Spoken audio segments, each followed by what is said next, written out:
Hey folks, Daily Landsblog for the 22nd of February, 2019.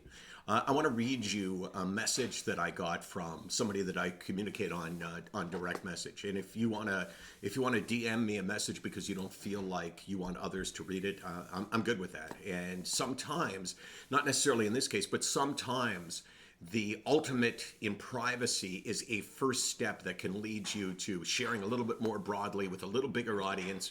And taking those steps along the way can be hugely important. If you've never shared with anyone, you've got to take a first step. No matter what it is, even a tiny, tiny step, I believe will lead you to a better place. This is terrible from so many different ways. And I wanted to read it to you because it really, oh, you'll know. Little brother Neil would be 50 today. He ended his life years ago in a very disturbing way. Today we eat Alpo in his honor, a staple from the group home we lived in together. Mashed potatoes with tomato soup and ground beef. Steve Miller and Neil Young blasting in my sister's house just like he never left us. I can almost imagine his shitty voice singing along. I still battle my own demons telling me to stop fighting and go find the peace that we tell each other brother Neil found. And we do say that, right? You know, we say he's in a better place or she's in a better place. We say things like, oh, you know, the pain has ended.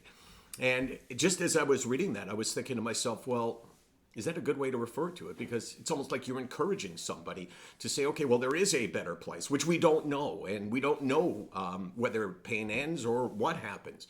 I think the goal is to say, yeah, there's a better place, but it's alive and on this earth, that better place is feeling better about your illness. And that's not an easy thing. And it's not a matter of just choosing to get better. I know that. But I also know if you don't choose to change something, if you don't choose to fight for it, it's not going to happen. So he said, not today, though, referring to his desire sometimes to find peace the way his brother did. I'm still fighting my own mind and a system that allows us to fall through the cracks so often and easily. 5 months later, and I still sleep outside in a trailer with a $14 heater and electric blanket. Still begging a doctor and a psychiatrist to see me so I can start treatment. Still fighting a system that refuses to acknowledge my disability and give me the tools to get well. Today, I'll park it all and celebrate Neil. You know, I don't think there's, how many words is that? 150 words? I don't think that you could say 150 words that were more significant, explained more about the illness, and sadly, in every dimension, explains just how terrible our system is. Just think about all of the hurdles that should not be there. There's no other area of medicine where someone would say that. No one would ever say, I don't believe in this country. You know, I'm forced to sleep in a trailer.